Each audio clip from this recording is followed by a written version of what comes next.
Hello, you idiot. Hello and welcome to Tabletop Oddity. My name is Jay and today I'm going to be looking at, I think maybe like 7 interesting rules from the rules reference that we've seen from Fantasy Flight Games for Star Wars Legion. The rules are freely available for all to peruse. And, I'm not going to go through everything. If you want to read it, you want to get to know the game, somebody will be doing a learn to play or something at some point. This is just interesting rules that I've picked out. I suspect maybe some of you who've read this will already have seen these. Some of them are hard to miss. But I'm just going to do 7 interesting rules and I'm just going to talk about them with reference to the book. So we're going to go straight into that. So let's have a look on my screen. So here we have number 1. I'm probably not going to do numbers because I'm probably going to forget the numbers. But the number one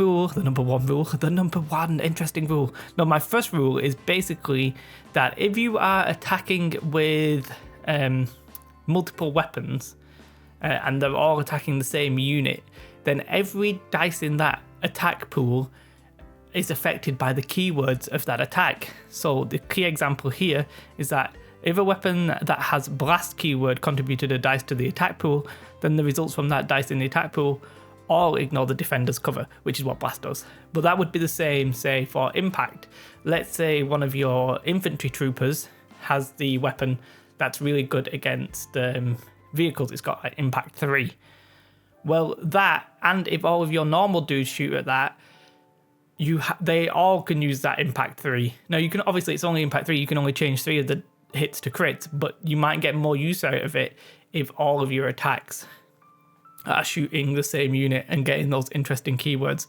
There's an interesting combo, I think, with maybe blast on one of the ATSTs, but I need to double check that and work that out properly. But to me, that is a big thing. And it makes sense because you don't want to be having like separating your attack pools because the game is already letting you have different attack pools. So for those of you who don't know, let's say you've got a guy with a rocket launcher and you've got your normal guys with the blasters. They can actually, and if we look in this diagram, shoot 2 different units in the same attack.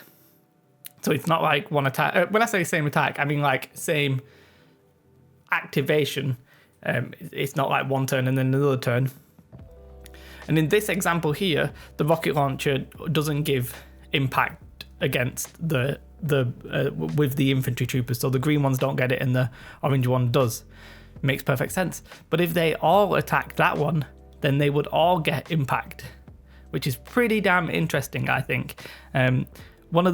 It's a big component of the game and people might not be immediately aware of it, so I've whacked it in here as my first rule.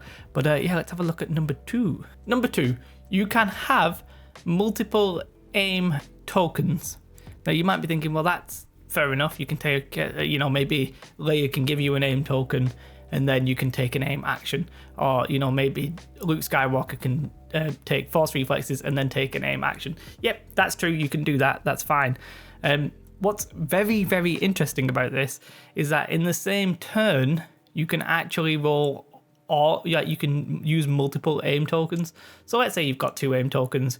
You want to re-roll 4 dice. You can actually spend both of them to re-roll the 4 dice, presuming you don't have precise or anything like that. What's even more interesting to me is this.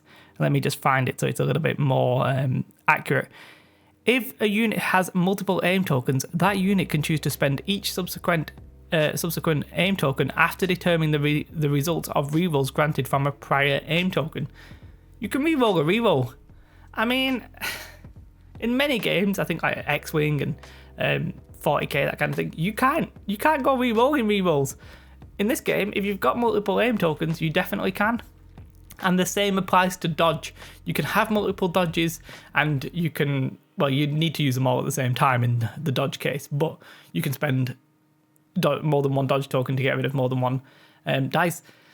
For me, this is like, I didn't expect it, and it actually adds a nice layer of tactics because you could end up with a shed ton. Like if you've got Leia, and you've got your rebels, you could end up with loads of dodge tokens or whatever. You can just be like, oh, well, I can only spend 1 a turn. Not true. You can actually spend as many as you like, and the same with aim. And it gives it a bit of advantage to the aim because you can re-roll it, and if you don't get the results you like, re-roll it again. Beautiful if you've got more than 1 aim token. I wonder if that'll apply to some other tokens maybe down the line, but for now, really interesting rule and different from what a lot of other games have, I think. So moving on to my third interesting rules. I mean, we sort of knew of being able to climb over because we'd seen the cards and stuff like that, but we didn't quite know how it worked. We knew that clambering could possibly injure you because of what the card says, but we didn't know what else you could do. But basically, it splits into two very simple ways of getting over vertical stuff. The first one is climb. Climb basically takes 2 actions to get up to a height 1. It says that you can climb up or down the distance of height 1, which is range 1, so I think that's 6 inches. Yeah, it takes 2 actions though, but it's completely safe. A unit must spend 2 actions to safely move vertically up or down. Yep, makes sense, right? But then that didn't really explain how you could even get hurt by like falling or what have you. Well, interestingly, you can clamber. Now, clamber is the same thing as far as I can work out, except it only takes 1 action, and you have to roll a white defense dice, and you can basically die. If you're an infantry troop, you can basically die. What's weird about that is you suffer 1 wound for each block result rolled, which I understand because, you know, it's not meant to be like 5 in 6 or whatever the hell it ends up being. It's like a 1 in 6 chance or whatever it is of dying. But it's as simple as this. Basically, you can take 2 actions and it's safe. You can take 1 action and you risk death, which then means that having the grappling hooks possibly worth it. If you're expecting to clamber a lot, you can do it in complete safety, get around the board a lot easier. So I would personally have something like the grappling hooks on a unit that I want to, you know, get across the board, get into interesting places. I would take that, and then you can clamber, which is basically, you know, it makes sense. It's just like a range 1 maneuver, a movement, your normal maneuver, I guess. But yeah, very interesting. It's just nice to have that completely clarified. That's the way this works. Now, it does talk about how you need to be in cohesion, which is basically you need to be within a range 1 move at all times, which is actually interesting because in some cases, like going around obstacles, you won't be. But that's, for me, yeah, very interesting. So we have an extensive rule set for terrain, as in, you know, like, shallow water provides no cover, the movement's difficult. Yep, open difficult terrain makes perfect sense. You've got your areas terrain, you've got your blast holes, your trenches, your craters, your barricades, your large objects like your buildings and stuff, all great. The interesting part for me, as I said, these aren't things I don't expect you to miss this blue box or anything. This is just rules that I'm finding it's interesting or it's nice to have, and I wanted to talk about basically. So what you basically do here is if you're going with the competitive terrain, that you set aside an even number of terrain pieces that cover roughly a quarter of the battlefield, choosing some pieces that block line of sight and some that simply provide cover. So maybe like grass or what have you. Starting with the player whose army has the lowest total point value. Players can take turns placing a single piece of terrain on the battlefield, range 1 of all other terrain pieces. If, however, that's not possible, you can do it anywhere on the battlefield as long as you're not touching. And then after that, you just carry on as normal. So it's nice to have like an official terrain placing thing, but you know, what are people going to determine as a reasonable terrain? Like, what if you've got like a 50-inch piece of terrain? Obviously that doesn't really make any sense. So I can see that, you know, some people could get really stupid in places, but you know, for your most users and tournaments, they'll have like the terrain probably assigned to a table, and they'll be like, yo, just put this on. I like how it says it's like you have to assign an even number of terrain, so you get one. It's not like one person's going to place the last one. Obviously, you could just use the barricades if you want it to be really boring, but it's here. That's pretty much all of the terrain rules, with the climb and the clamber and stuff like that. And I was waiting for the terrain rules, so I didn't make anything stupid. And I think in one sense that's good, because if you made something that was like just over height 1, then your troopers, I don't think, can get on it. Oh no, I think they actually can. But I think it might take 2 ways of clambering. So to be fair, you didn't. It's actually turned out fine. I completely messed that up. A unit may also spend 2 move actions to move up or down in height up to height 2. So you can, even if it was over height 1, you could actually get there with your trooper units. So that's pretty good, I think. Interesting.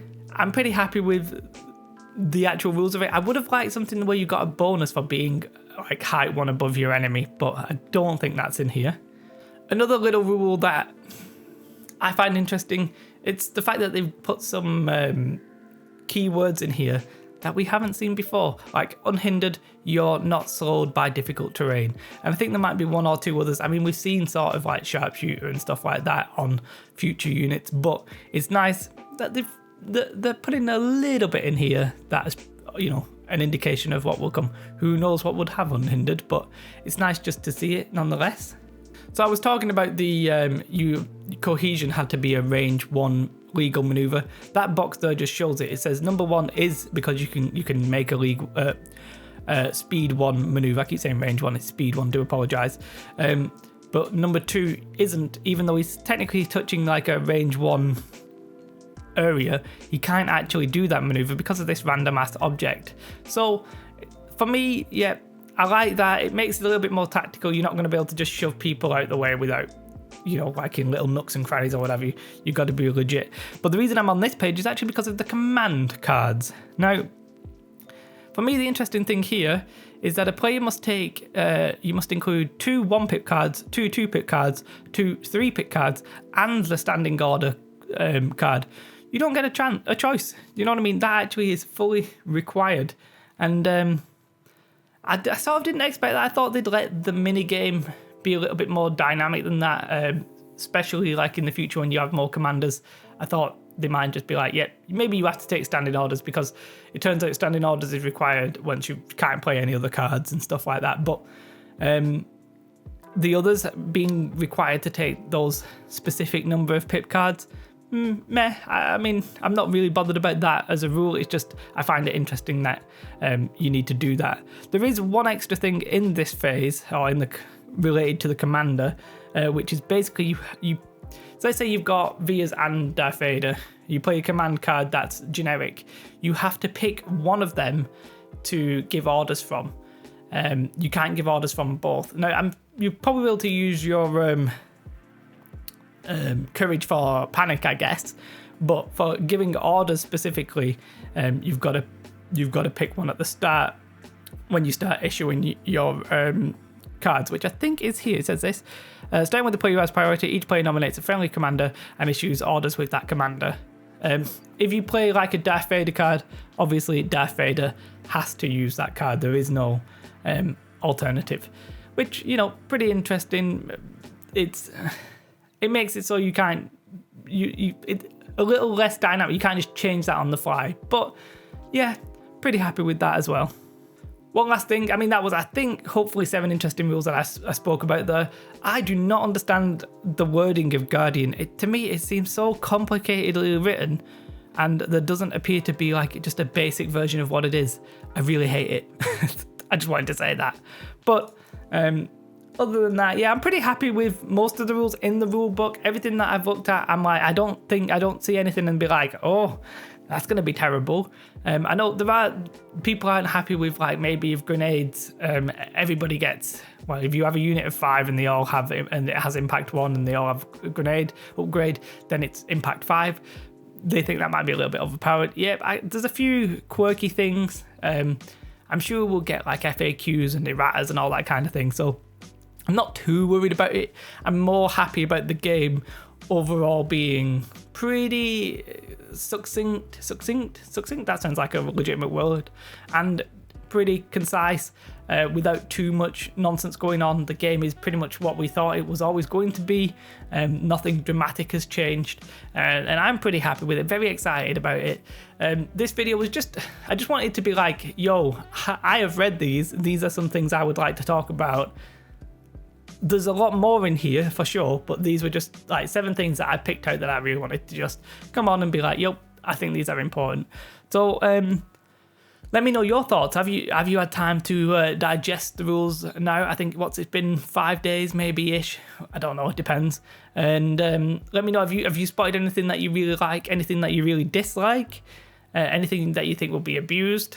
Tell me that. You can DM me that if you want. No, I'm just kidding. And yeah, just let me know your thoughts on it.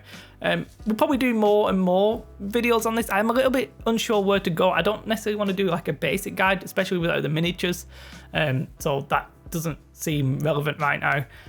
So I don't really know what I'll do with the rules. I think Katie's got an exam. I think we'll eventually just wait till the game and then just do battles.